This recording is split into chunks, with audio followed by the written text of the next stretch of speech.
everybody. Hello there, ROS developers. I saw now when I was getting ready, some of you were discussing if it was going to start now or in an hour.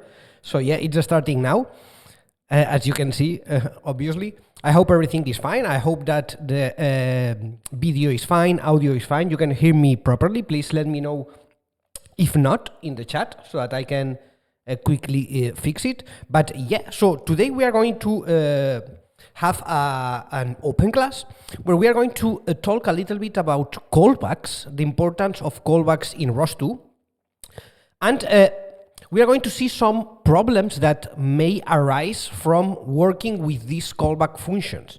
Yeah, this is something very important to take into account and to be aware in ROS2. So we are going to be doing some very interesting experiments and analyzing how these callbacks behave in our ROS2 programs. All right. So I can see that everything is fine, that you can hear me properly, loud and clear. Excellent. Then let's not lose any more time and let's move directly to our project. So let me start here by switching to my computer screen. Let me do that right now. There we go.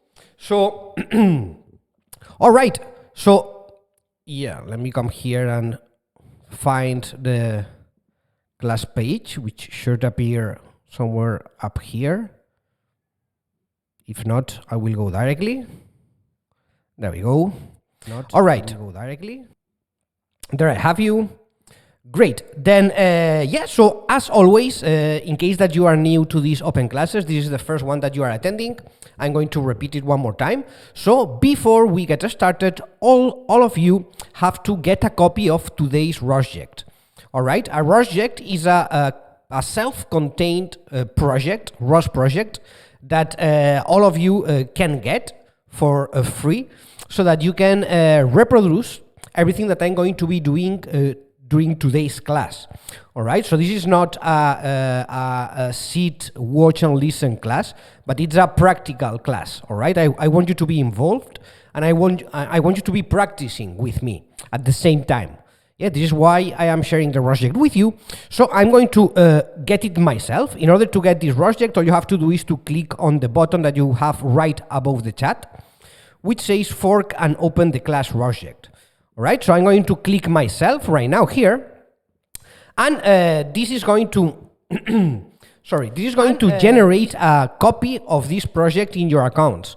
All right, and this is a permanent copy, so not only for today's class, but in case that you want to go back and open this project next week, next year, which is actually some weeks in the future, but you are going to have it forever. All right.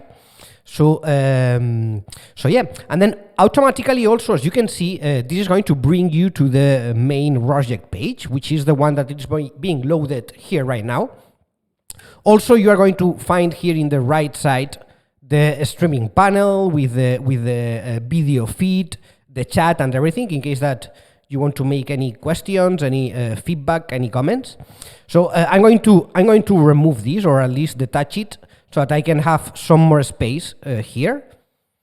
And let me actually come here to the class so that I can have the chat opened also here. Gilbert is asking, do the open class rosjects count in the 2 GB disk usage we have? I would say no. I would say that these rosjects don't count on that, Gilbert. I'm not 100% sure, though. Okay, but I would say that no, they don't count.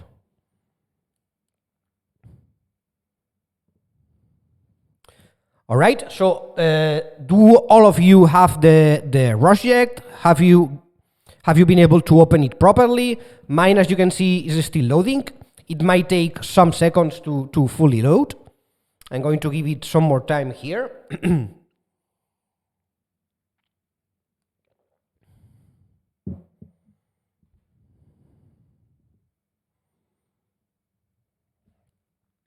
Rosject still preparing, is saying Gilbert. Okay, so let me know, is this your first open class? or do you have some previous experience already? You are already a veteran of these open classes? First one for Kevin Clucky. Okay, nice. So I hope you are going to like it, and we are going to have you in the next ones, Kevin. First one also Carlos, a veteran, Arnud. Yeah, your name rings a bell, Arnud. 5 or 6 so far, okay. And what is your ROS2 level? Would you consider beginners, intermediate level? No idea at all about ROS2?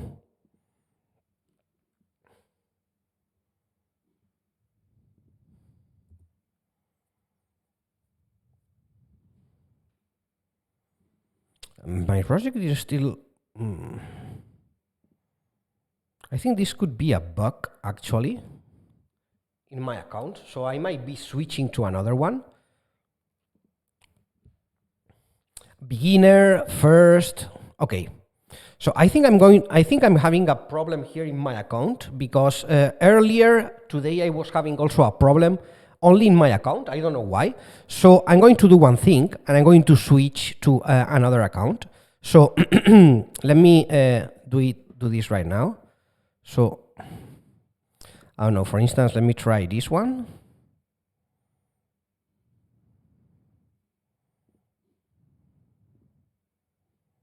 There we go.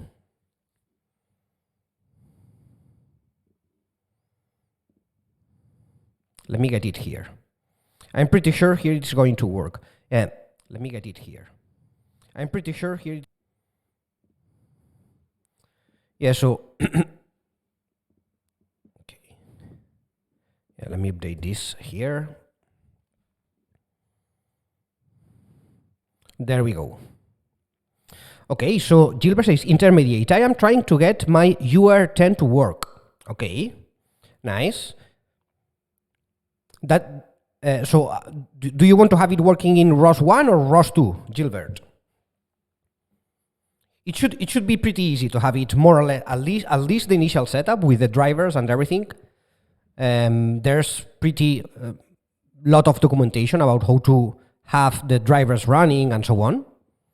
Yeah, there you go, see? So here it is already getting loaded with the notebook and everything. All right. So once the rosject environment finishes loading, you are going to have this notebook automatically opened. And today we are not going to be working with a simulation, all right? So in most of the open classes that we are doing, we are working directly with gazebo simulations, all right, in order to have simulated robots where we can run our programs on.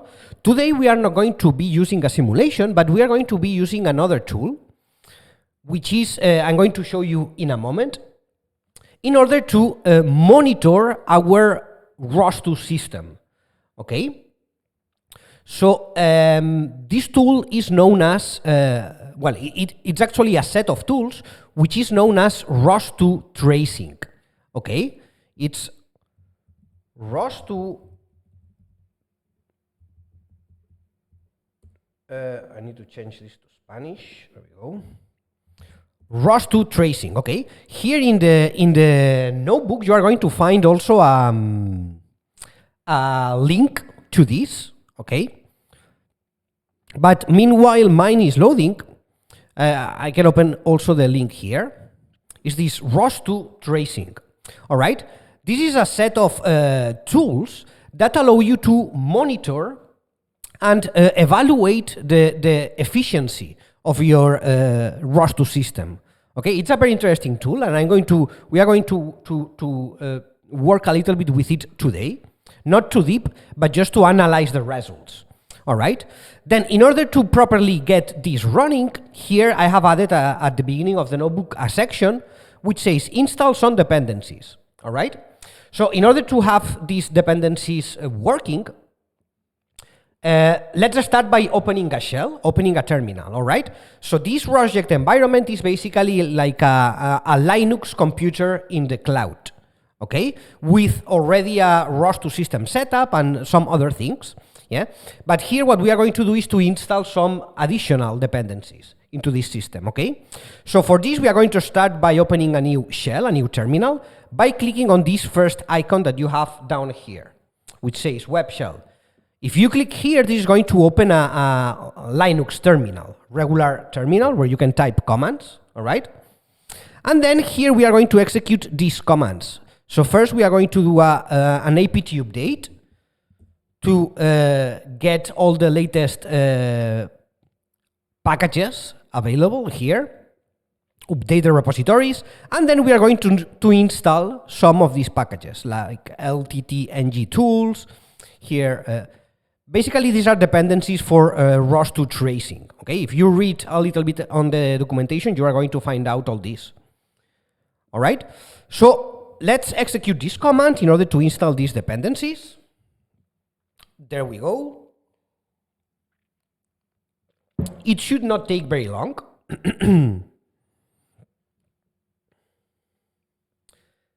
And then with this, we are going to be able to properly use these ROS2 tracing tools to monitor our ROS2 system. In this case, what we are going to monitor is the behavior of callback functions, okay, which is something very important in ROS2 and very interesting as well. So, so yeah, then as soon as we finish installing these dependencies, we are going to be ready to get started. So let me know, are you ready? Have you been able to load properly the rosject, install the dependencies and everything? Yes? No?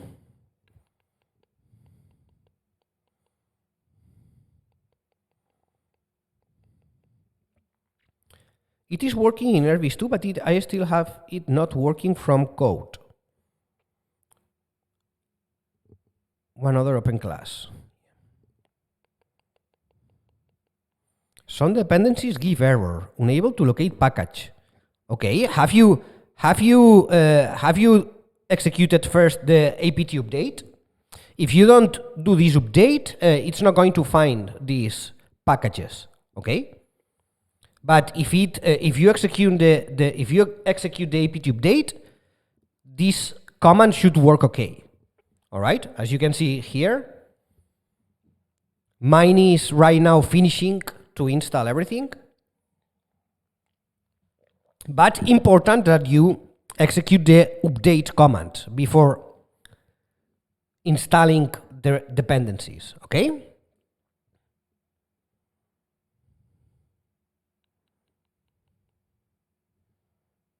And that's it, okay? You might get this warning, don't worry, this is normal, okay? The important is that it successfully installed bokeh here. Yeah?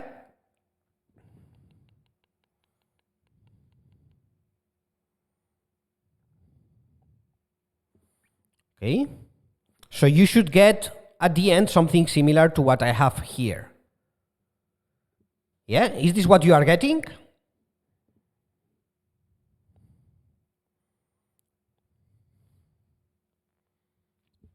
All good here, says Jeff. Okay.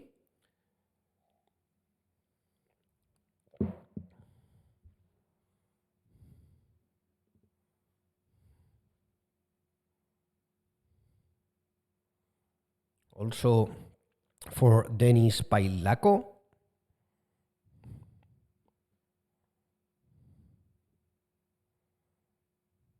Yeah. All right.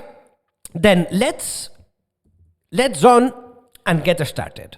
So the objective of this open class basically is to demonstrate how callback functions work in ROS2, yeah, and what problems you might have working with callbacks and how to solve them, yeah. So in ROS2, it's crucial.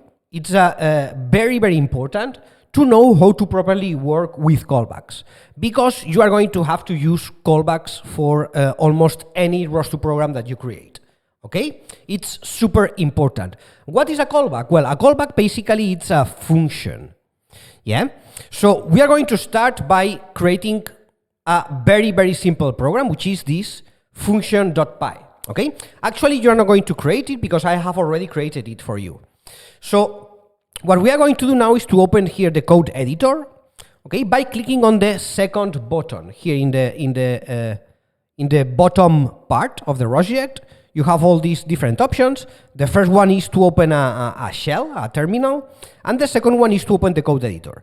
So if you click here, this is going to open the code editor, which is going to allow you to navigate through the file system, create new files, create new folders, edit code, etc. All right? Then, in this case, we are going to come here inside the ROS2 workspace and inside the src folder. Okay? And here you are going to find some packages here which we are going to use for working with the ROS2 tracing tools.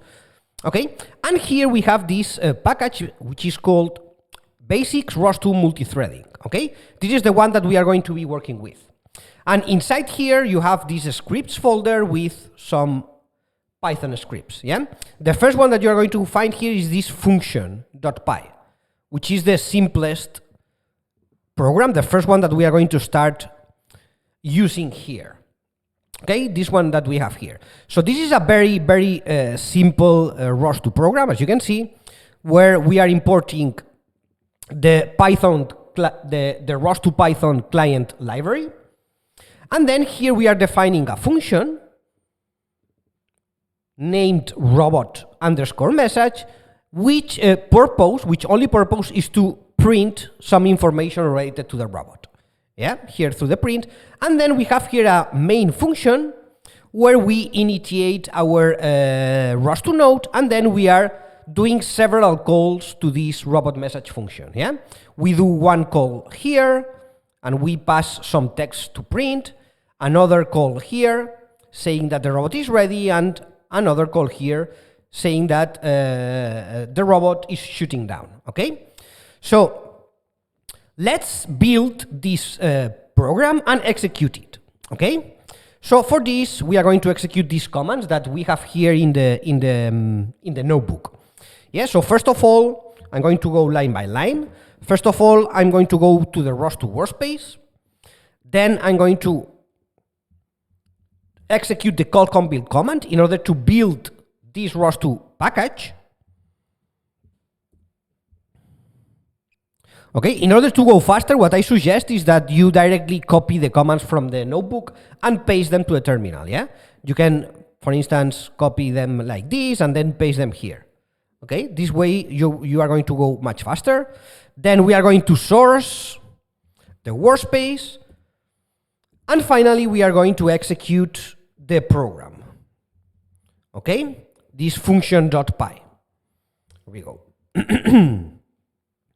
Okay, and then here we can see our program, which is publishing the status of the robot. So robot booting up, robot ready, and robot shooting down.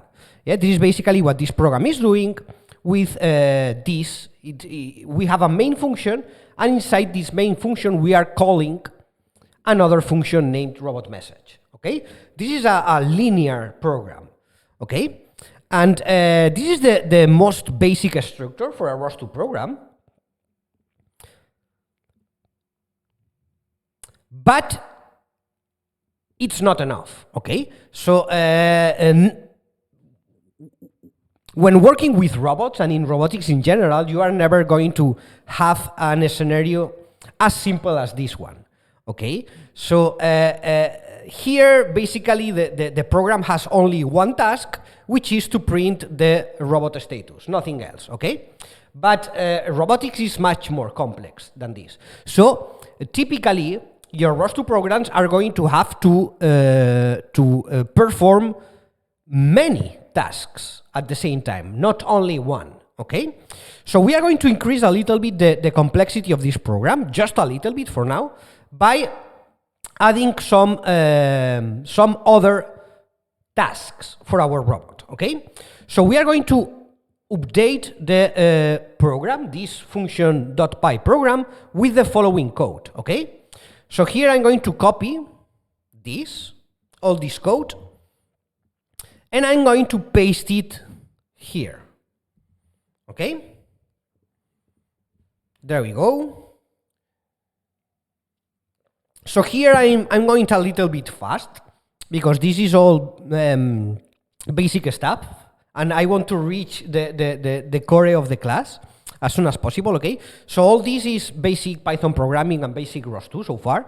So in case that you don't know what I am doing here, then I would recommend you to check more basic open classes, or check our ROS2 basics course, for instance, which is going to provide you a very good basic knowledge on ROS2.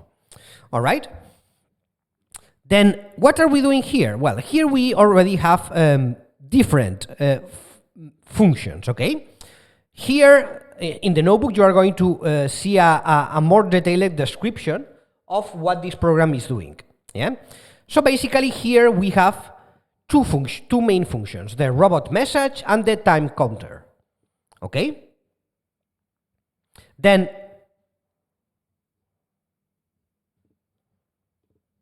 here we already have a class. Okay, this is a Python class which is named robot status.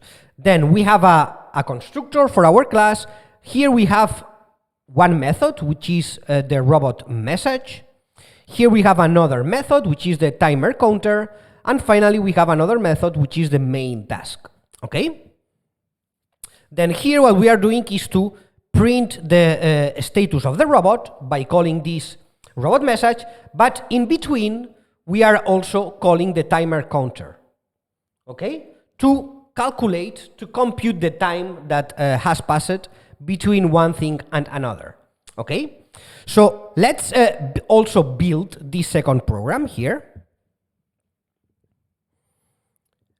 by following the instructions here in the notebook. So again, we are going to run the callcom build program here to build again our program. We are going to source, and we are going to execute again the program, and we are going to see some differences here from before. Yes, as you can see, we have here the robot booting up. Now here we are updating the time that the robot is taking, which here it's 1 second. Then we print the second state, which is robot ready. We update the time to 2, and then we finally shoot down the robot. Okay, so here already we are calling two different functions. Yeah, we are calling this robot message function and also this timer counter to update the time.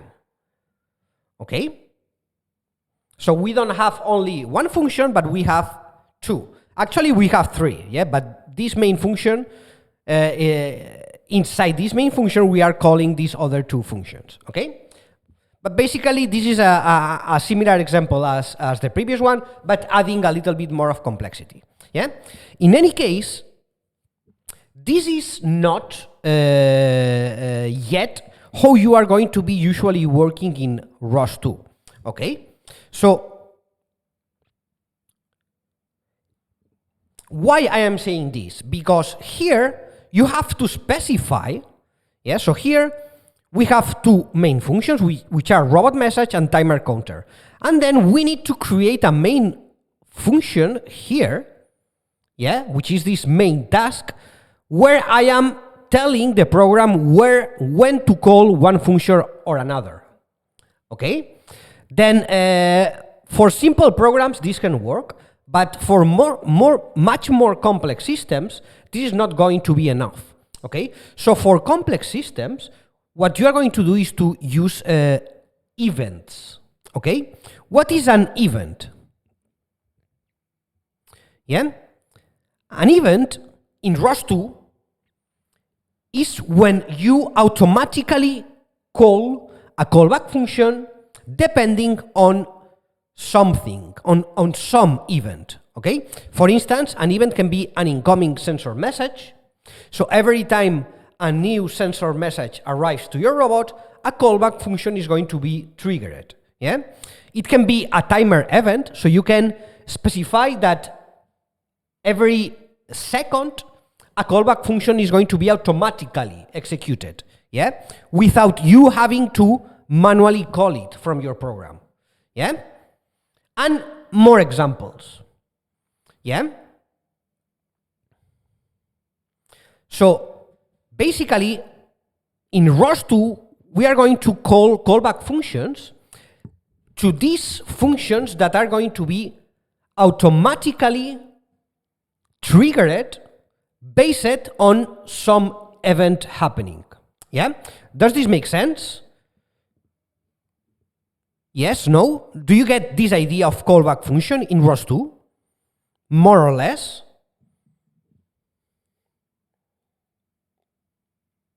Questions so far?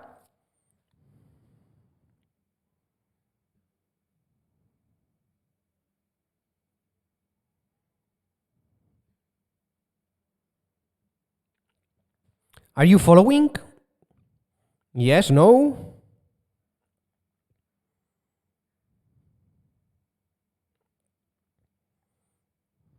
Yes, automatic triggering is the essence of callbacks. Got it, exactly. That's a good summary, Mudasar. No questions, all clear. Okay. So now we have the idea of callbacks. Okay. Now let's see an example of this. Okay, which is looking more as a normal, as a typical ROS2 program. Yeah. Here we have this program which is named callback function. Yeah. Here also you can open it here in the in your code editor, as I have here. Yeah, you have it here, callback function. Okay. So basically, this is the same program as before. Yeah, the program basically it's doing the same as this one. Yeah, but here we have it structured with using callback functions. Okay. So what do we have here? We have our class, which is robot status, and then we have a constructor. All right, and then within this constructor, we are initializing and declaring some attributes of the class, and very important here, we are starting to timer objects. Okay, timers in ROS2 are going to automatically trigger a callback function based on some specified period. Okay, so here we have one timer function with one period.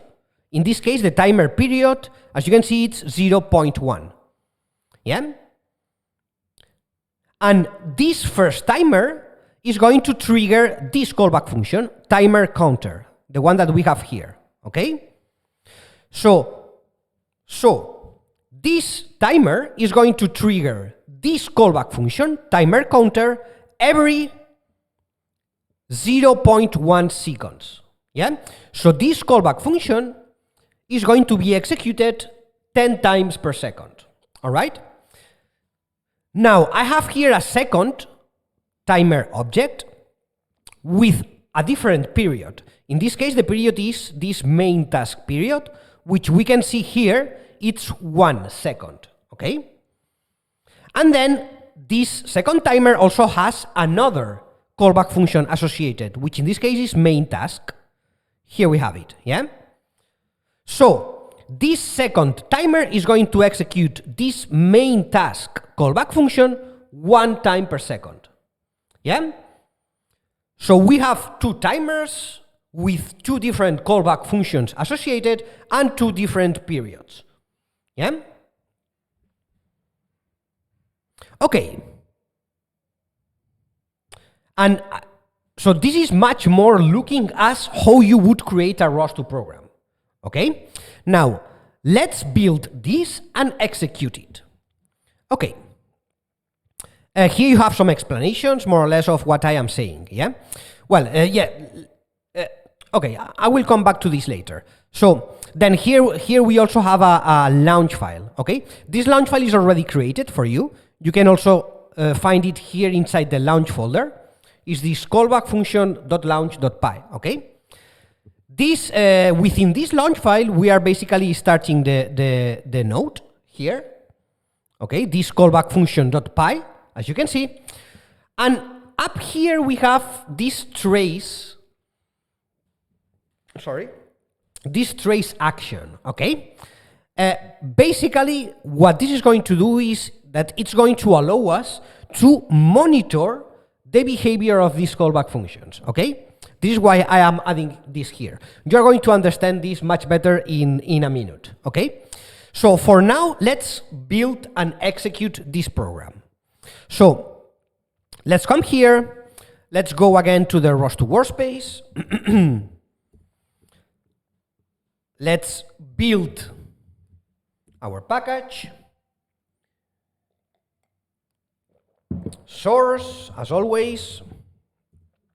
And then here, I'm going to remove any previous tracing logs that I might have there. So let's clean all the tracing all the tracing logs, and execute now our program with these timers and these callback functions. Yeah. So let's execute it. We are going to see here some messages start being printed with the robot status, the callback functions being executed, etc. Okay? Now, once it has finished, just press Ctrl+C to stop the program. Okay?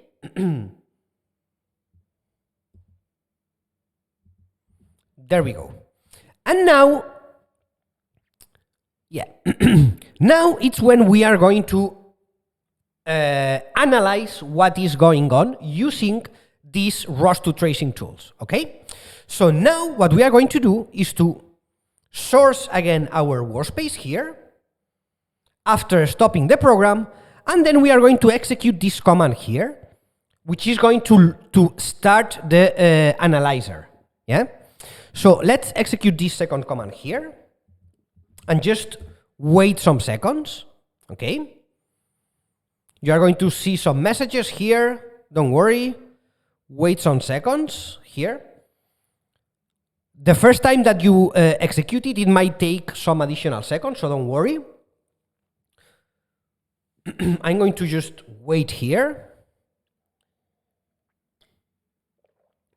because after some seconds, this is going to automatically open a Firefox web page. You are going to see it in a moment. There you go. See, so automatically here in my screen, it has popped this window. And if I maximize it here, you are going to see here a web page, okay? In case that you see it black like this, just double click and it should fix automatically, okay? Yeah, so you should be able to see something like this. So what am I seeing here? What I can see here basically is the execution of the two timer callbacks. Yeah? Remember that we had one main task callback and a timer counter callback. Yeah? Let's go back to our program here. Yeah? Remember, we were creating two timers. One timer is triggering the timer counter callback function, and the other timer is triggering the main task callback function. And each one of them had different periods. Yeah? Remember? So what I can see here is the execution of these callbacks. Up here, we have the main task callback, which is being executed 1 time per second. Okay? Yeah?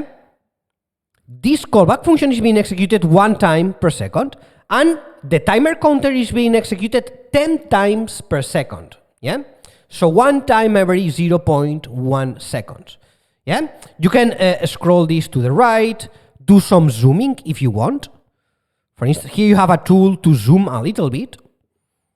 Yeah, in some specific areas. Okay?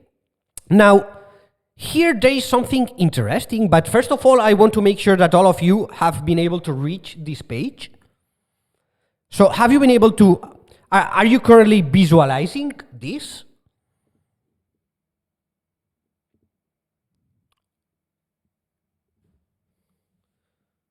Because this is the most important point of this open class. Yes, yes. Gilbert says no, but keep okay. Yes. So probably at some point you missed some step or or whatever. But yeah. So you are going to be able to reproduce everything later. So don't worry, Gilbert. Okay. So what we are seeing here is the how my callbacks are being executed. And if you pay attention to this, you can see that this callback and this callback are not executed in parallel, yeah? So it appears that this callback is executed first and then this one, okay? Now, in practical terms, at this point, this doesn't have any importance, okay? Why? Well, because at the end, let me, okay, I cannot zoom back, but at the end, the result is what I am expecting, which is that this callback, yeah, the main task is being executed 1 time per second, and the other one, the timer counter, is being executed 1, 2, 3, 4, 5, 6, 7, 8, 9, and 10, yeah? So in 1 second, the main task is executed 1 time, and the timer counter is executed 10 times. So the program is working as expected, right? But there is one problem here. There is one problem here, that this is not realistic. Why? Because if you have a look at the callbacks, inside the callbacks here, for instance, inside this timer counter callback, we have an sleep. Yeah? And also inside the main task callback, we have another sleep here. Yeah? And these sleeps are sleeping for 0 seconds and 0 seconds. Yeah? So these sleeps are placed here inside the callbacks to simulate the time that it takes to execute a callback, right? So in this example, my callbacks are taking no time to execute, to complete, okay? But this is not realistic in robotics, yeah? In robotics, you are going to have callback functions that require some time to be executed, yeah? Especially in heavy systems such as perception, callbacks are not going to be executed in 0 seconds, and that's it, yeah? So this case is not realistic, right? Then, so what I'm going to do is to change a little bit this example, okay? So now you can Control C, you can close the Firefox window for now, okay? And then we are going to update a little bit our code. How? By increasing these sleep times, all right? So I'm going to increase the sleep time for the counter to 1 second. So let me go here. Here in line 11, you have the sleep time for the counter. So this one, I'm going to change it to 1. And also the sleep time for the main task, I'm going to increase it from 0 to 1.5, okay? So now, my timer counter callback function is going to take 1 second to be completed. And my main task callback function is going to take 1.5 seconds to be completed, okay? So with this modification, let's recompile our code here.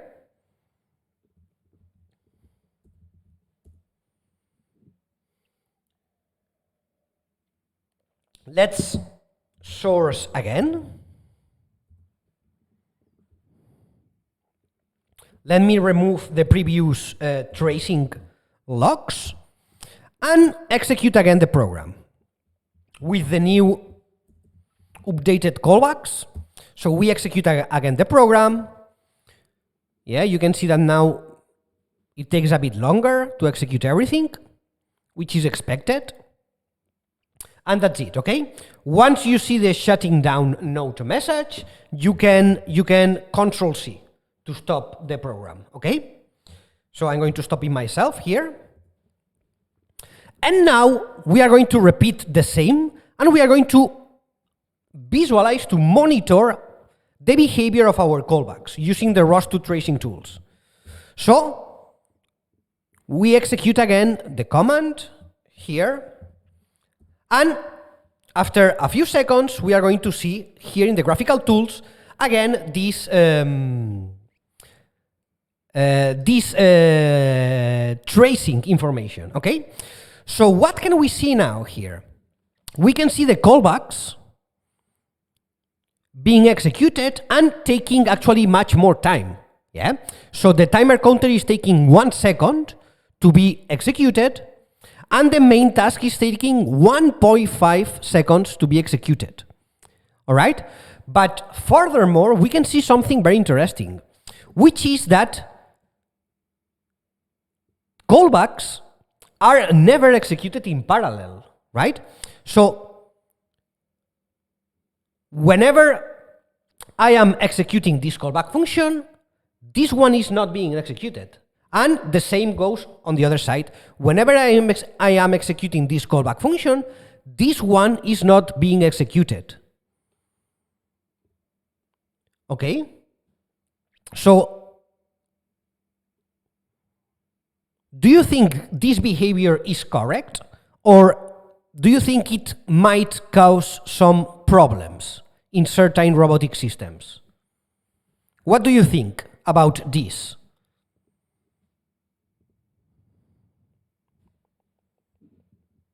Okay, Pep Garcia is asking, how can we run each timer with a different thread? That's a very good question, and that is the key for this open class, okay? I'm going to explain it right now in a moment. But what do you think about this current behavior? It is okay? It is not okay? What do you think?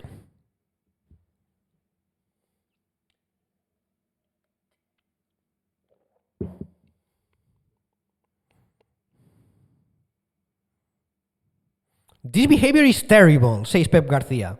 Okay.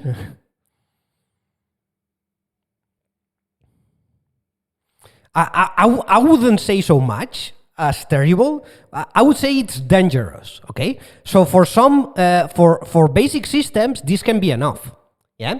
Actually, this is the default behavior of ROS2, yeah? And for simple systems, this can be enough. Yeah, you might not need more than this. However, if you have a complex system, this can be very dangerous, right? Because you might be losing information. Yeah, imagine a sensor. Yeah, imagine one callback function which is updating data from a sensor. Yeah, so if this callback function cannot be executed at a certain moment, you might be losing information from a sensor. And this can be crucial. This can make your robot crash against something, okay? Yeah? Now, how can we change this behavior? Okay, so this is the key, and this is the answer, and this is the conclusion to this open class, yeah? So, by default, yeah. So let's go over the conclusions before doing the final exercise. So we have seen that in ROS2 you can call functions using events, yeah, and this is known as callbacks. For instance, this timer is an event, yeah, but an event can be a subscription, can be a service. There are many different examples, yeah. You have here timer events, topic subscriber events, service events, action events, yeah? There are many different events in ROS2 that can trigger callback functions. Now, by default, ROS2 nodes can only execute one callback at a time, yeah? As we can see here, yeah? This is the default ROS2 behavior, okay? Now, this brings issues in real robotic systems needed to execute multiple callbacks at the same time, yeah? So, for complex robotic systems, this can be a problem. Now, the solution to this is multi-threading, okay? Now, I am not going to go deep into multi-threading because that would require another open class, and we might do it in the future, but I'm going to very quickly show you an example, okay? So how would we solve this? Well, here inside the scripts folder, you have another program, which is this callback function _mt, which means multi-threading, okay? And basically, this is exactly the same program with a couple of differences, yeah?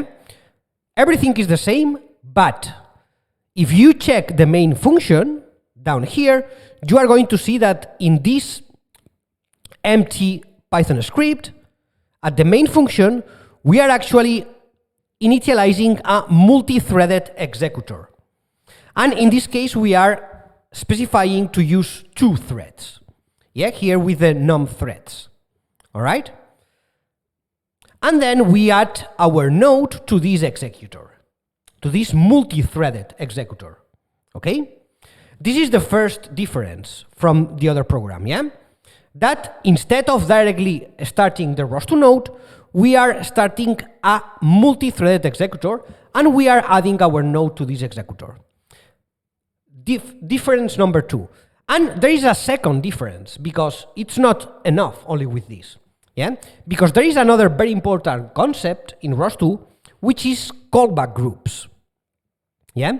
And as you can see here in this second program, I am importing some callback groups, yeah?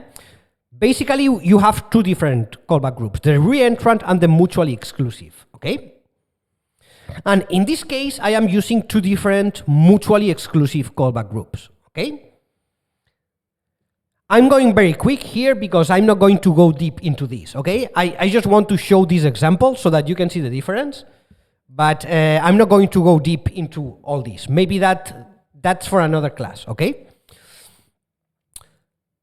And as you can see here, I am putting each timer, yeah, in one of these callback groups, yeah?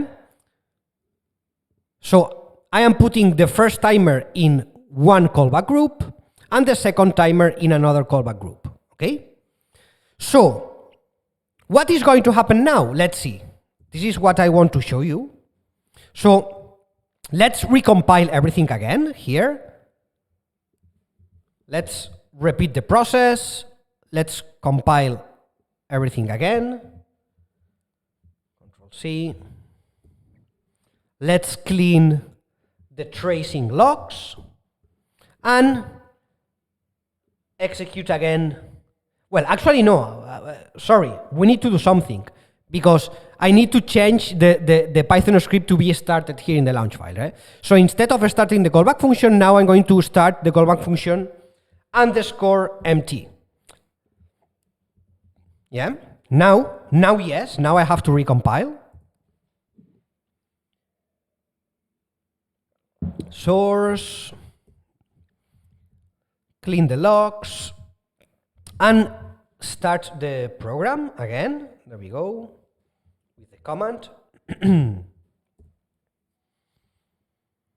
Okay, we're going to see some things here. There we go, okay? And the program is going to give an error at the end, but don't worry, okay? Not important for what we want to show.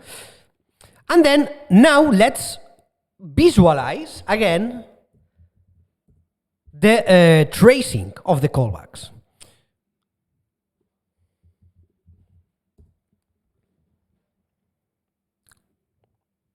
Okay, so what do we have now? Now, yeah, check the difference between these and this, right? So here, as you can see, callbacks were not executing in parallel, yeah? The ROS2 system was executing one callback or the other one, but not the 2 at the same time. So now, here, as you can see, we have the timer counter being executed, and in parallel, the main task callback being executed. And this is done thanks to multi-threading and callback groups. Yeah? So this is how you handle this in ROS2. And this is a very important concept to know. Okay? Yeah?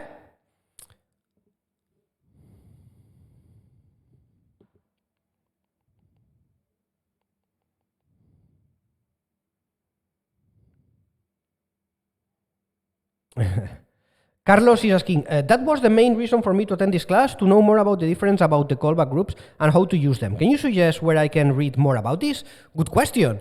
Yeah, so basically I was also doing this class because very recently, we have updated our ROS2 basics course. So I have left a link here, yeah? And we have, it's not active here because I need to go to my other account.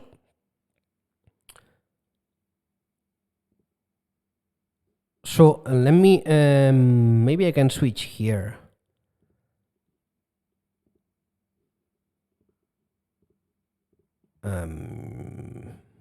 Yeah. There we go. Okay. So here, recently we have added 2 new units which are specifically explaining very in detail this. Okay. In our ROS2 basics in 5 days course, these units have been added very recently, and they are really, really interesting and explain with a lot of detail how to handle all these callbacks, multi-threading, etc. Okay? Are these callbacks and multi-threading units? Okay? We go back to the chat here.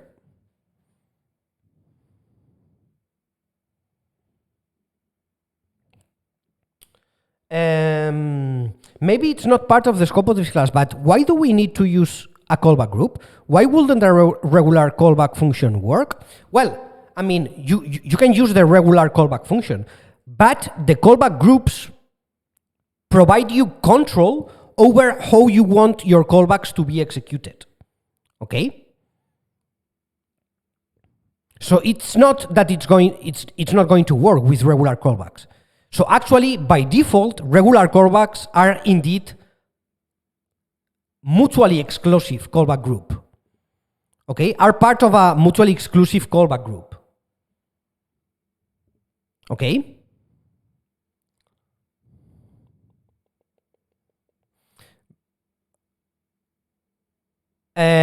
And Pep Garcia is asking, also, if a callback lasts longer than the timer period, is it preempted, or 2 callbacks of the same function can run in parallel? That depends on the callback group that you set them. See? So that is why it's important to properly set the callback groups. Yeah? For instance, if you use a reentrant callback group for your callbacks, then you can run in parallel different instances of the same callback. Okay? But this is only possible with a reentrant callback group. With a mutually exclusive callback group, this is not possible. Yeah? So that's why it is very important to properly set your callback groups. Okay?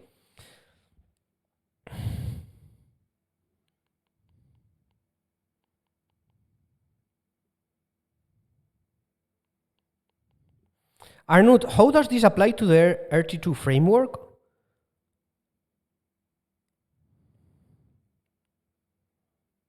Yes, so all these things that we were installing were for the ROS2 tracing tools, okay? In order to be able to visualize these tracing tools, okay? So let me,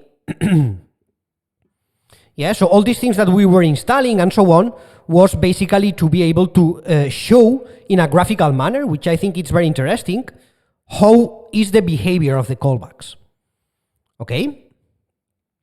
How here they are not running in parallel, but if you use the proper multi-threading executor, then they are executed in parallel, and so on.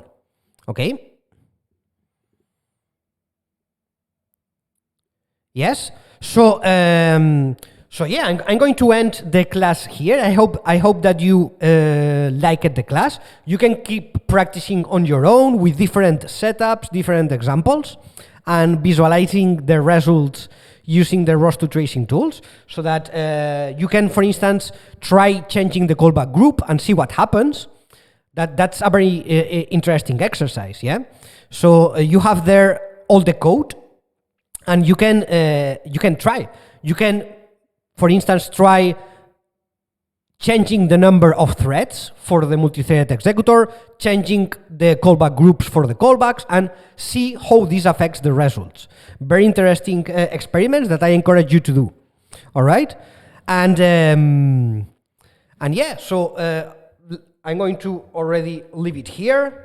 Thanks to all of you for attending this class. I hope that you liked it, that you enjoyed it, and that you have learned something new. I will see you again next Tuesday with also a very interesting open class. In this case, it's going to be more focused on AI.